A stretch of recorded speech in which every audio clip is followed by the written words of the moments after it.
Hello, everyone. This video is inspired by Javier Rivera, who also has a YouTube channel. And recently, Javier posted a couple of videos about the topic of dating life. And he has very honest, open, and thoughtful reflections on the topic of dating and related topics.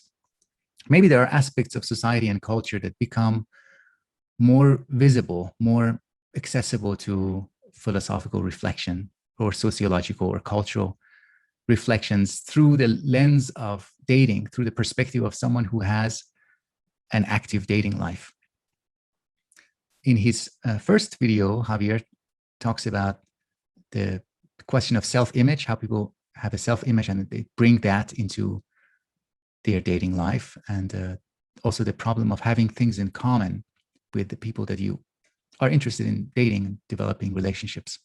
In the second video, which is the focus of my video, my reflections here, in the second video, Javier talks about another topic, an expression really that people use frequently, namely the expression that I don't want to waste time.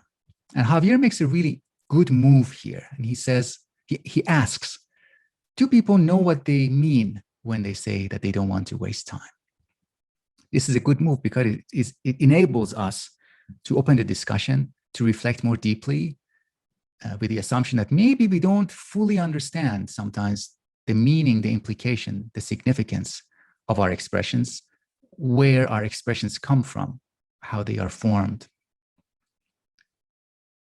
So in this video, I want to, again, consider possible meanings for this expression. I don't want to waste time. I don't want to waste my time dating the wrong people, or maybe dating people the wrong way. Maybe the first possibility is that maybe what we mean when we say that we don't want to waste time is similar to not wanting to waste feelings, not wanting to waste emotions. So maybe time can be translated sometimes to emotions. What would that mean if we don't want to waste our feelings? What is a wasted emotion?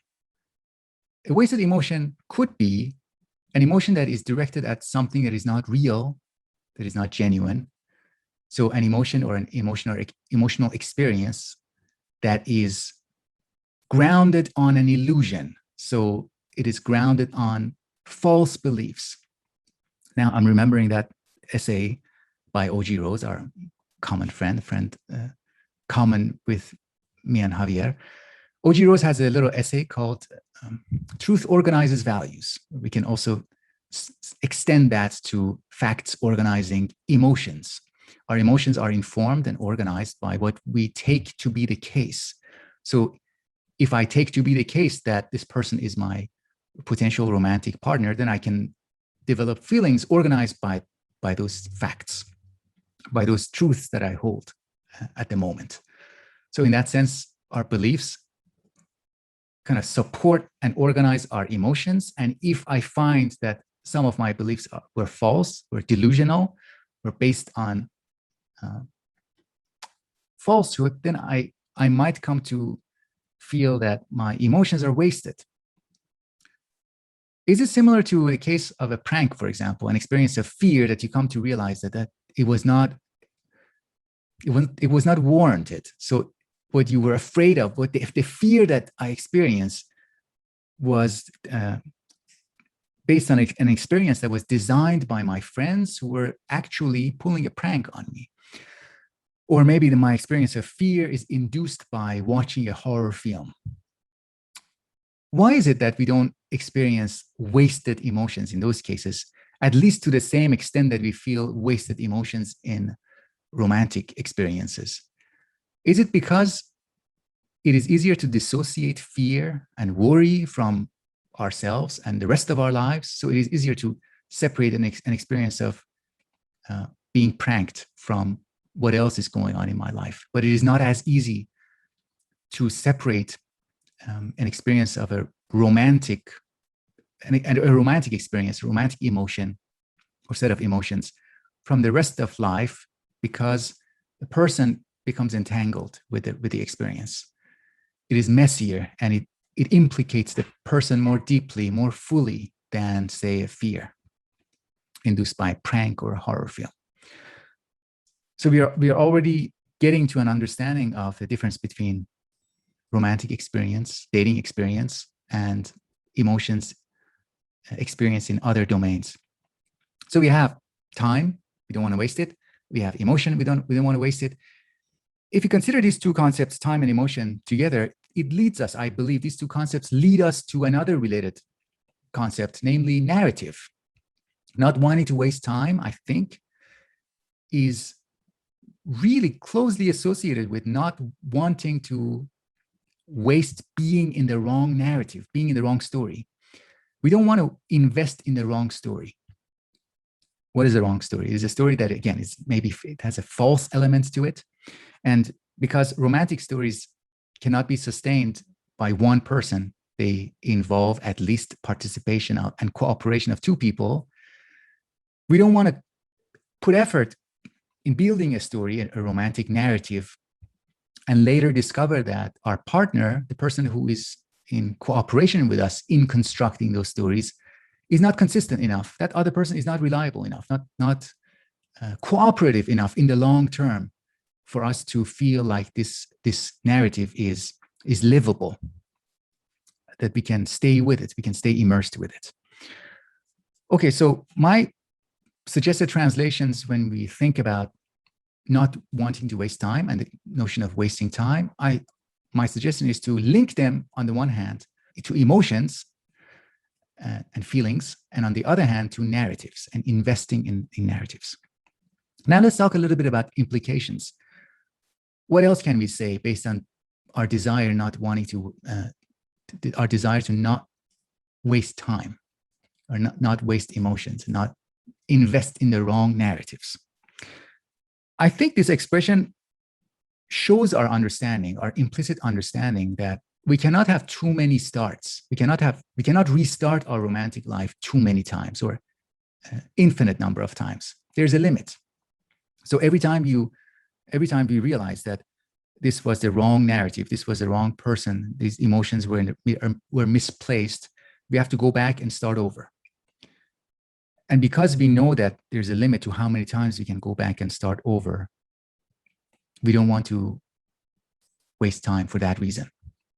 And in addition, we're also showing the understanding that it does take time. It does take time for a relationship to take form, to take life, a relationship to become part of our lives, to become a real part of our lives. And because it takes time, we want to give it time.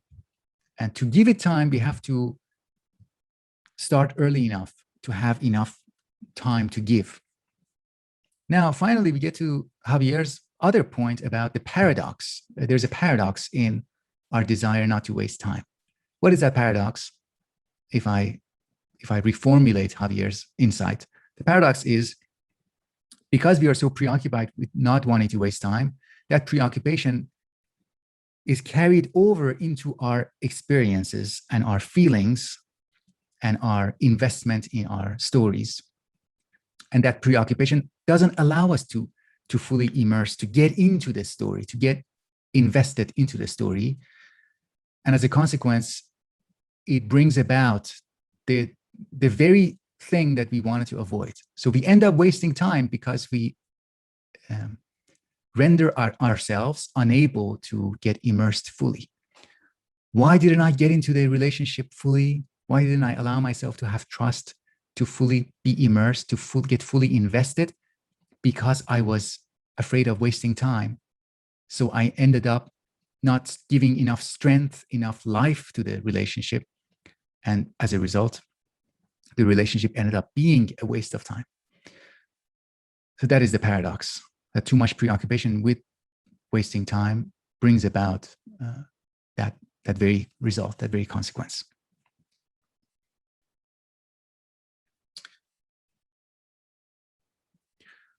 Of course, you can challenge and question the whole thing. You can say, whatever happens is not a waste of time, because every experience, good or bad, true or false, every emotion, regardless of it being founded on truth or falsehood, is a valid experience. It is valid in some sense.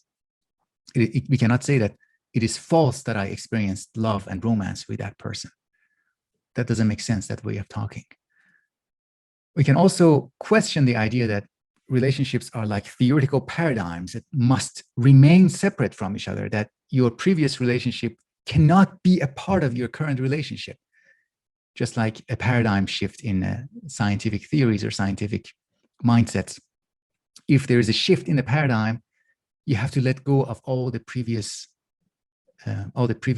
beliefs, experiences, emotions.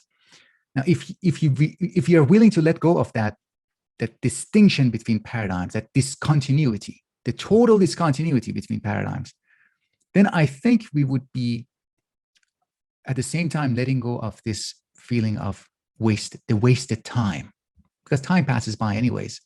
We grow old whether we want it or not, no matter how we spend our time. We grow old and we die. So if we acknowledge the element of continuity in all aspects of life, all aspects of our lives, including our romantic lives, then maybe we would be willing to let go of this notion of wasted time and a desire not to waste time. All right, I think that I should stop here before making it too long.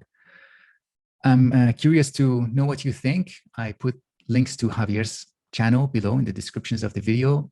Check out his channel. He has really good reflections. And until next time, I think in the next video, I will be responding to the questions for the Q&A. Thank you.